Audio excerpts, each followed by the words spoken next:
feature act on the stage. Guys, this guy's played in New York at Dangerfield, at the Comedy Strip Live. He's playing in the Comedy Store out in LA. Please give it up for Mr. Joe Ohrin. I had lunch today at a very interesting restaurant called the Old Country Buffet. Guys have been there? I'll tell you something, folks. Key word here is old.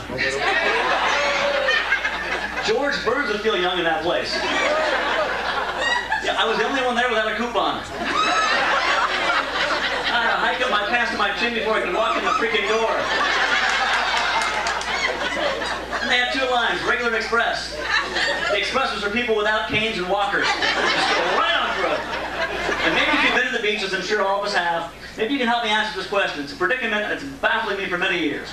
Why is it that the people who should wear the most clothing on the beach always wear the least amount of clothing on the beach? What the hell is up with this? It's always the same guy, about 50 years old, right? You've seen this guy, little pink, blue, shiny, speedo bikini bathing suit, big overhang over his belly, who had 20 years of beard gut on him, right? This guy's got hair all over his body. Hair on his chest, hair on his chest, hair on his back, hair on his legs, hair on his feet. No hair on his head. He's combing the hair off his back onto his head to make himself look good. From the eyebrows back to the back of the head. It's sick. And you want to say something to this guy, but you can't. Because, I see him and I want to be more blunt, but I can't. It's these times that I wish I was like Kramer from Seinfeld. Because Kramer would give it to him straight. Kramer would see the guy and go up to him like, "You're hairy, buddy." "You're what, hairy man? Look at you. You're like a Sasquatch. You're killing me. Look away." I do drive around a lot, and I want to buy this certain kind of car in the summer. My friend says, "You can't buy that Chevy." I said, "Why?" He goes, "That particular Chevy did not do well on the 5-mile-per-hour crash test." I'm thinking, who the hell crashes at 5 miles per hour? I'm going to be going a lot faster than that when I roll down the embankment tonight. But think about it, in case you don't know. Oh yes, you're coming with us. Sure, we'll all be in his limo. You'll read about it in the paper tomorrow. Me, Paul, the rednecks. So anyhow, in case you don't know how they test the cars, what they do is they put the crash test dummies in the car, and they buckle them in with the safety belt, and they have the airbags, and they push the dummies into a wall at 5 miles per hour. No. That's not how people are driving. Here's what I say you do. Get the crash test dummies, you take them out for a night on the town. Take them down to your local bar, get them a couple of shots of Jack Daniels, and get them a couple of lines of cocaine. Then throw 2 hookers in the car. Then put them back behind the wheel with a donut in one hand and a cell phone in the other. Car survives that crash, I'll buy 10 of those freaking things. That's how I drive, Nokia and Krispy Kreme, all right? No, I don't do drugs, but I have to mention it because people think entertainers, musicians, comedians, always like to do drugs because we're, at parties and stuff. I don't do drugs, but only in the drug world can someone offer you danger and excitement at the same time. I'll tell you a story. The hell was that?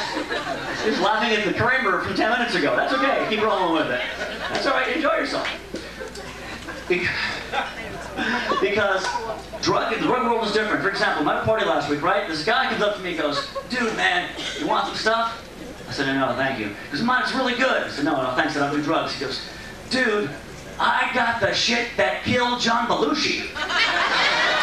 I'm like, "Well, hell, there's a chance of dying. Sure, bring it on. Give me 12 pounds of the Hendrix shit, too, while you're at it, okay?"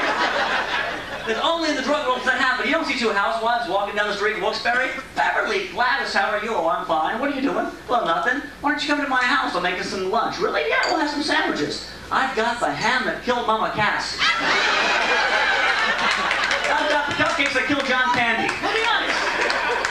I feel like I'm getting older. I'll tell you why. I have a nephew. My nephew's 14 years old. Nice kid. Skinnier than I am. He's like a size 24 waist. He wears a size 48 pair of pants. Have you seen these kids? You know what I'm talking about? They're big, they're baggy, they're hanging down to his feet, they're all over the place.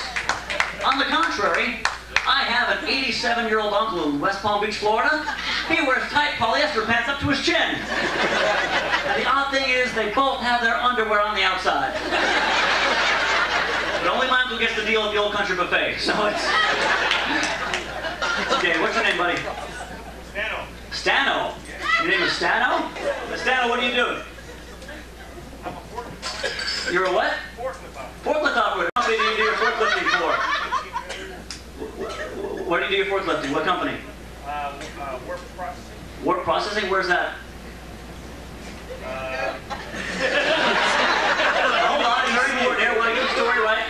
Where's it at? Main lights in Exeter. Exeter. And is that where you work out of? I work at the Muskin Pools. Muskin Pools, sure. All of a sudden, the guy's turning into freaking Rain Man on me.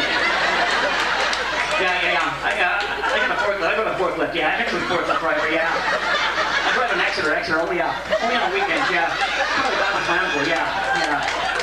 Kmart sucks. Yeah. Uh-oh, time for Wapner. I'm in my hotel watching late night TV recently, and what they came on was the adult movie channel. You guys have seen this? But I couldn't see it very well. It's kind of fuzzy and black and white, and I could kind of see what was going on. What I saw was pretty wild. What I saw was this lady with a pretty big chest, and then next to her is a guy. He's got a pretty big thing himself. They're kind of hanging out. Another guy walks in the room, and he gets the thing from the guy, and he puts it with the things from the lady. I'm like, wow, this is pretty wild. So I fixed the antenna. Turns out I was watching the Food Network. And Emerald Lagasse was making a fruit salad with a banana and 2 cantaloupes. So I unplugged the antenna, went back to what I was doing. It was a lot more fun.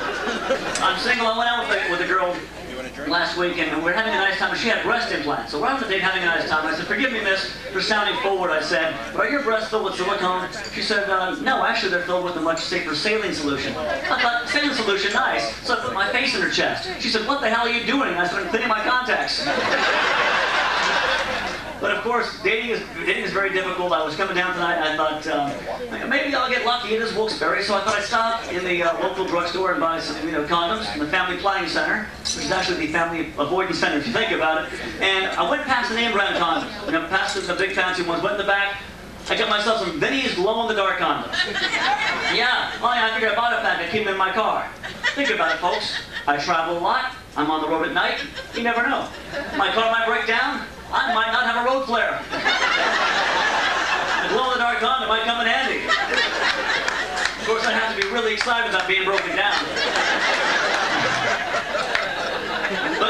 But dating is weird, Even if you're married, if you're together for a long time, couples are very, very different, A husband and wife, doesn't matter. Men and women are so different. For example, even in the most quite intimate situations, men and women are different.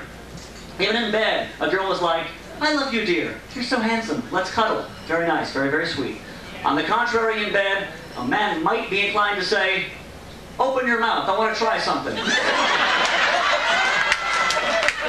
I've got one last little story I want to share with you before I bring the microphone back to Andy.